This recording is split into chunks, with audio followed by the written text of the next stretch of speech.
Hi everyone, welcome back to ISEM 301 Competitions, Values, and You.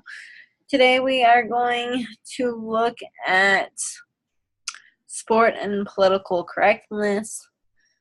And because you have a musing coming up about just that. Your musing 7 is looking at the issues morphed to a greater issue about presidential power position and race.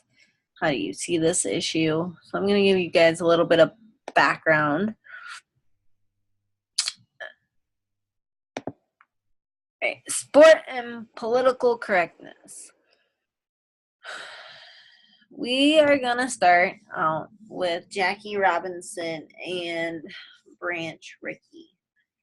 And Jackie Robinson, this was in 1947. He was the first African-American baseball player to go into the white leagues.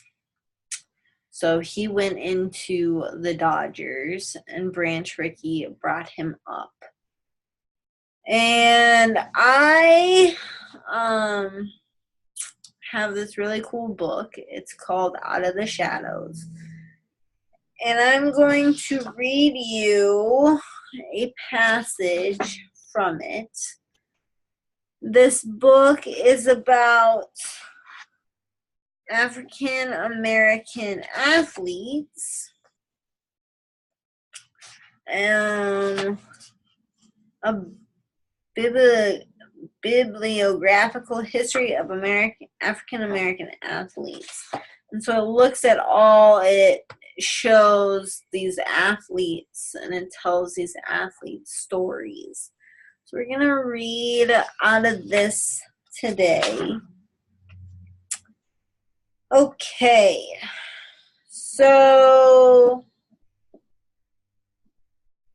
few athletes in the history of professional sports have made such a dramatic political, economic, and social impact as Brooklyn Dodgers Hall of Fame Jackie Robinson.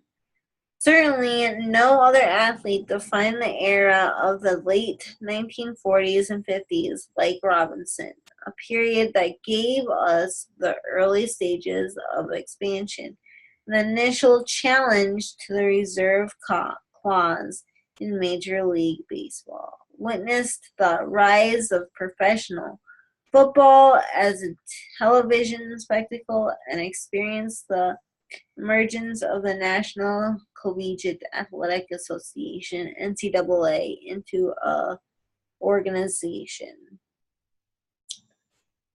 Jackie, he played college ball at UCLA, and he was playing in a lower league. They called them the Negro Leagues. Because at that time, whites had their league, and then African Americans had their own league. And so he was the one who brought them together. And in the movie 42, if you haven't watched it, it's the story of Jackie Robinson and Branch Rickey. And it's just this whole story of how Branch Rickey, he made the decision to bring up Jackie Robinson, and Jackie Robinson's experience. Jackie Robinson played baseball at UCLA. And then he had a bus incident where, just like Rosa Parks, he sat down and he wouldn't get up. And so, today is all about using sport as a platform. And so, he really used sport as a platform because he was viewed as a role model, and everybody. It's interesting in the movie, his mannerisms of playing baseball. He'd bend down and get some dirt and wipe it on his hands, and then, for better grip of the baseball bat. And Branch Rickey says something along the lines of, "Today I saw a white boy playing like you." And that's a powerful statement. So, also in the movie, Branch Rickey, they're trying to decide on who to bring up, and they bring up Jackie Robinson because he knew how to be around white people, basically. So very, very interesting. Yeah. All right. So now we're going to move on to the Black Power Salute. And this was with Tommy Smith and John Carlos.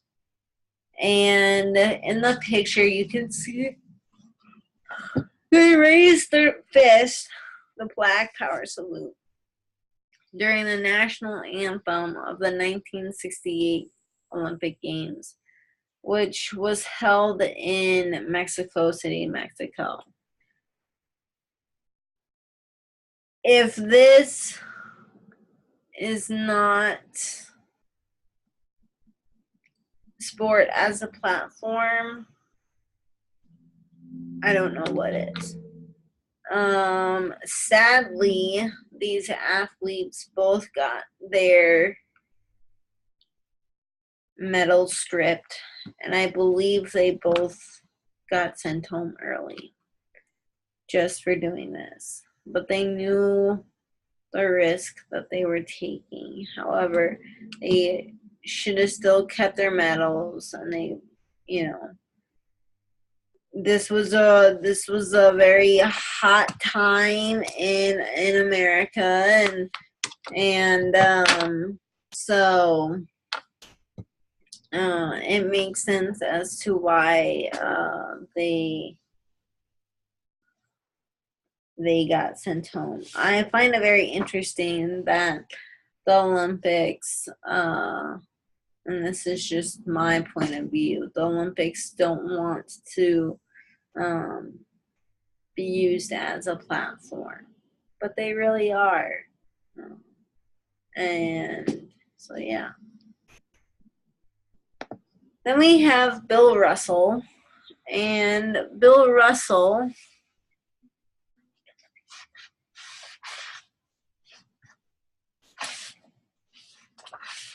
he is a basketball player, and he played at UCLA as well.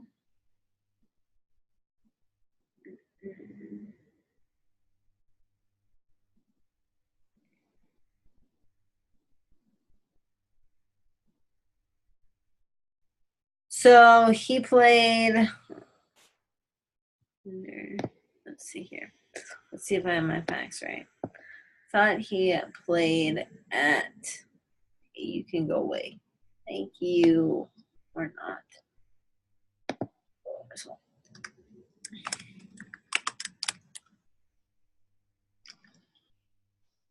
Bill Russell. So I think he played at UCLA with John Wooden, because in this book it talks about, John Wooden says, Bill Russell was the most important college player and pro player of all time.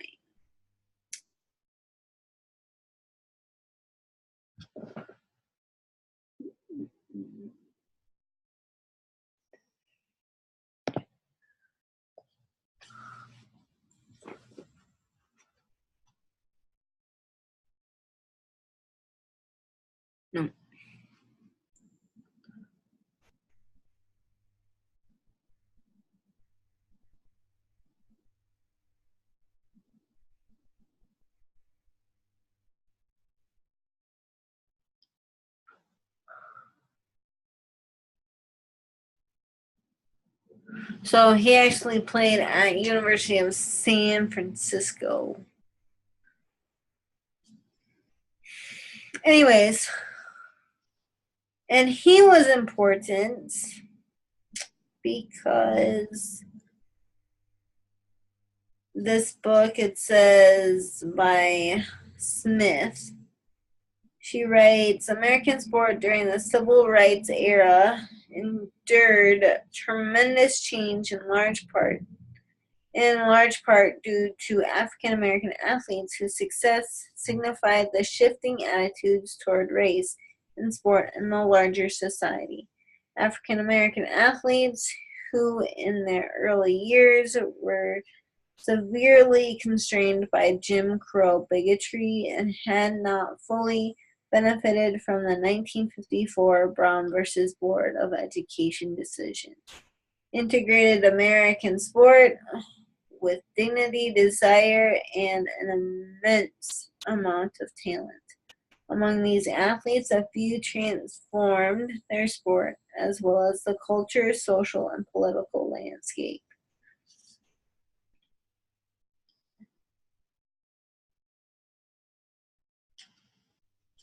So, it's interesting what these athletes had to go through. Bill Russell, or a good movie to watch, is called, what is that movie? About race, and it's with, oh shoot, what is it called?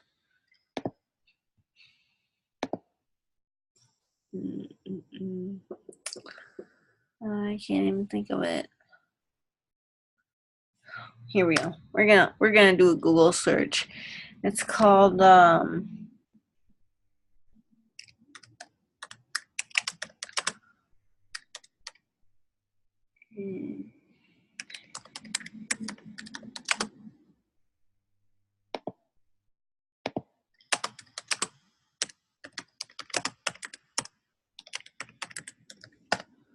my brain is mush. I tell you what.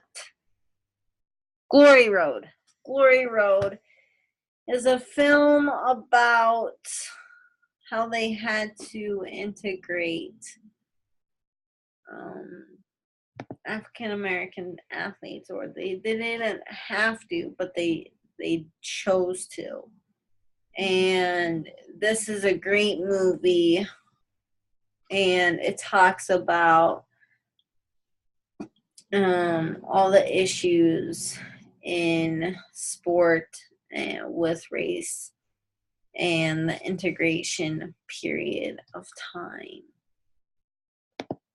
People didn't want him to integrate those athletes, African American athletes. However, he chose to.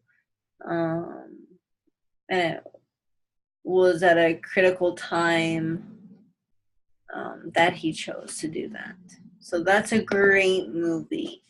Bill Russell, in 2017, he tweeted out a picture of him kneeling.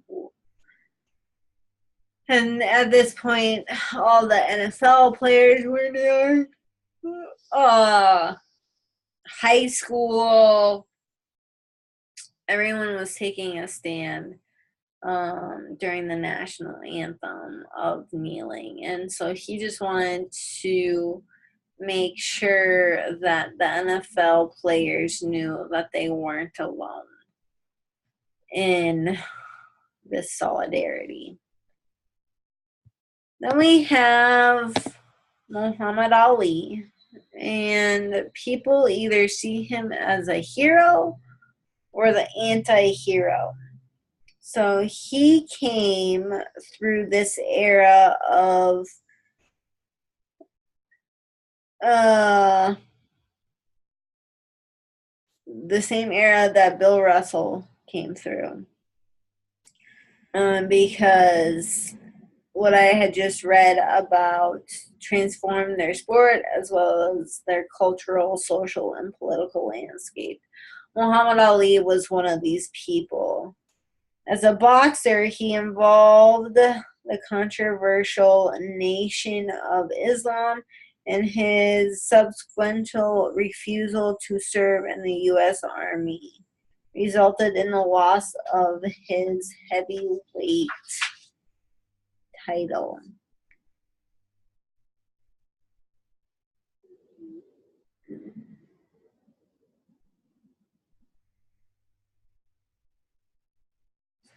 So the difference between Ali and Bill Russell was Bill Russell, he did speak out against controversial issues. None of his comments were ever incited the kind of passionate feelings that Muhammad Ali had. So, Muhammad Ali, 263.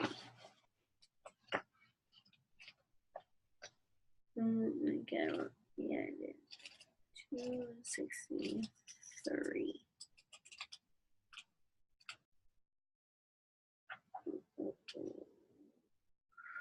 So Muhammad Ali was a boxer, and like I said, people either view him as the hero or the anti-hero, and at the time, he was definitely the anti-hero.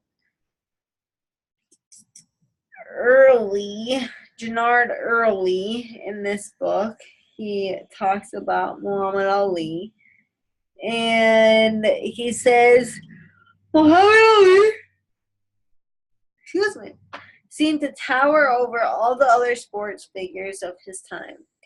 In the turbulent period of the Vietnam War and the Civil Rights Movement and the protest cultures that both sprawled the urban riots, Watergate, and the downfall of the American president, the rise of mainstream audiences for hardcore pornography, and the erosion of that audience for the American Western, Muhammad Ali affected several of the social and political changes that occurred during his young adulthood, as he seemed to be a product of them. So Muhammad Ali, they said, you're going to war, and he said no. At that time, it was a draft. And so he was like, no, I know. Excuse me, going to war. He started out as Cassium Carmelos Clay Jr., and then he joined the Nation of Islam and changed his name to Muhammad Ali. And he, like I said, he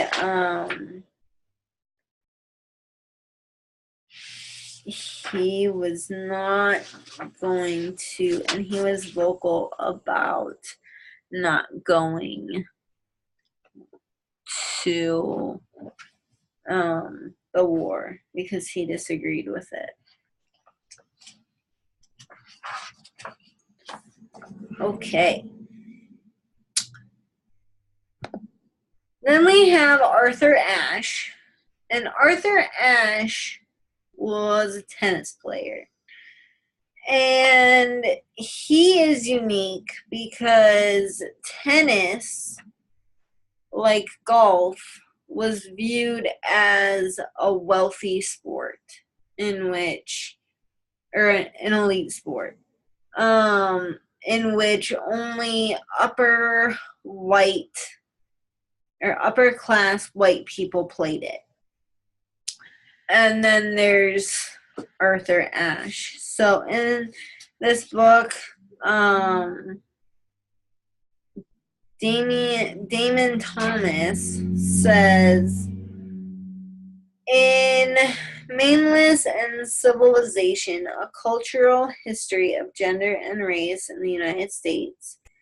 Gail Berman argues that Victorian code of manliness in the middle and late 19th century were based upon elite men's ability to control powerful masculine passions through strong character and a powerful will.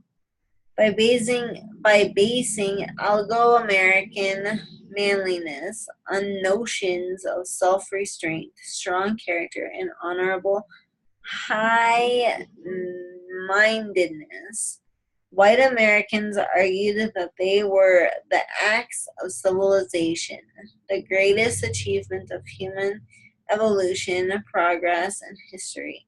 The idea that white men were able to display self-restraint by controlling the impulses served as rationale for their supposed responsibility and duty to protect, guide, and control those social groups, deemed weaker than white men by social Darwinism philosophers, women, children, and other races. Therefore, Victorian notions of manhood were designed to justify institutions of privilege and structural inequality.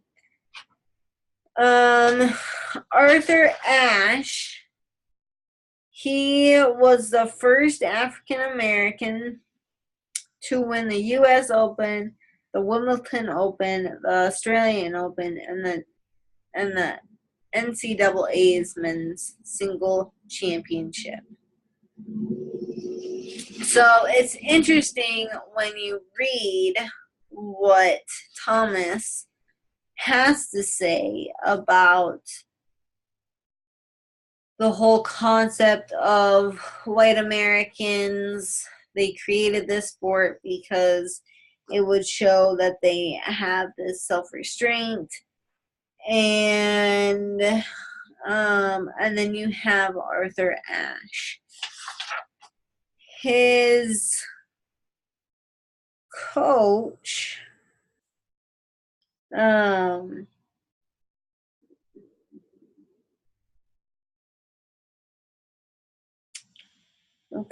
Dr. Johnson taught Ashe and his other prodigies the lessons that demonstrated the socialization of young middle-class African American boys in the segregated South. Be clean and neat, work hard, demonstrate impeccable manners, and do not cause trouble.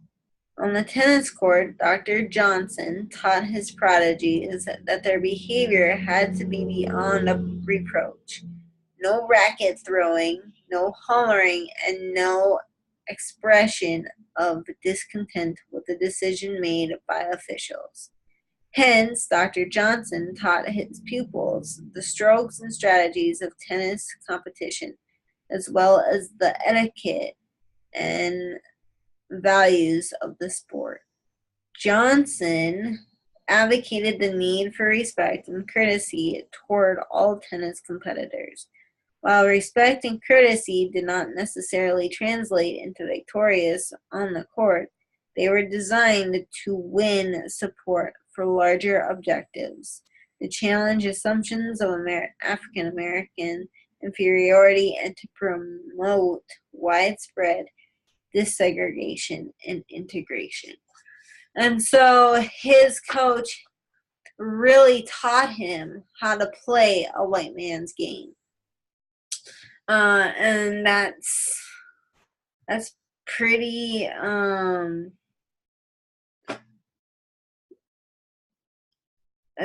incredible that Arthur Ashe won all of those, and his coach took the time to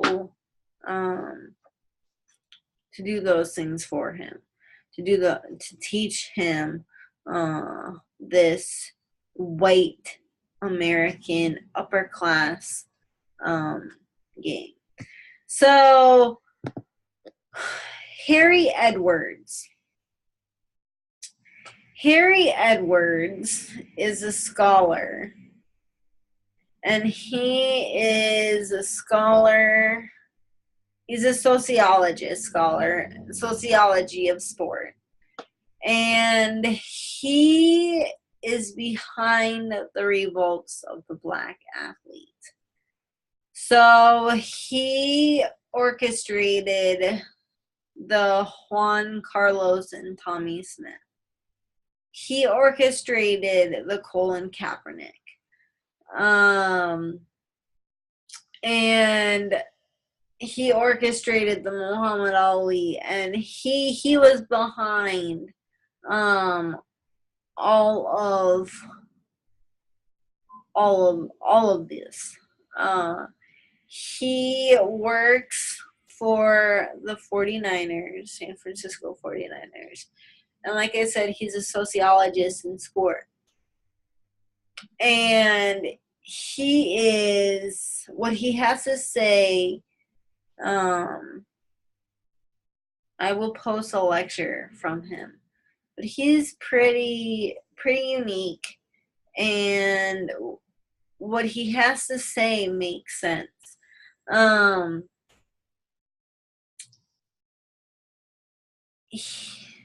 The interesting part is let's take Colin Kaepernick, Muhammad Ali, Juan Carlos, and Tommy Smith.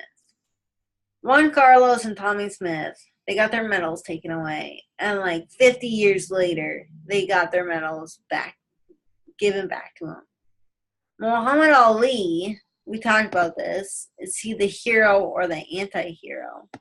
And Colin Kaepernick, does he have a job?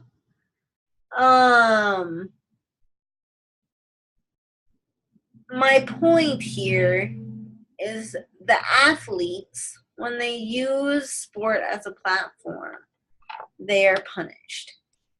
Juan Carlos and Tommy Smith, they were punished. Muhammad Ali was punished. And Colin Kaepernick was punished. However, Harry Edwards, he's still chugging along. He's, he's not being punished. And maybe that's because he is not on, in the sport. Interesting part about this whole kneeling thing in the NFL, I believe it was 2 weeks ago, they decided to make a rule in which you cannot kneel and you have to stand.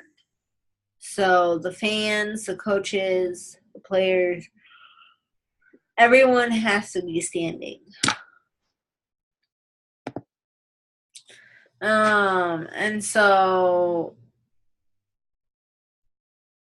yeah, Harry Edwards was behind this all. So I will post one of his lectures, one of his talks, so you can see what he has to say.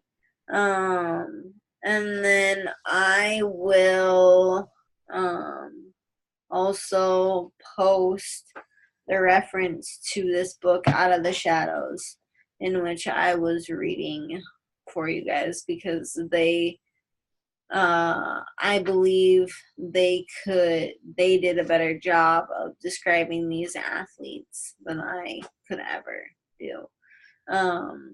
So yeah, awesome.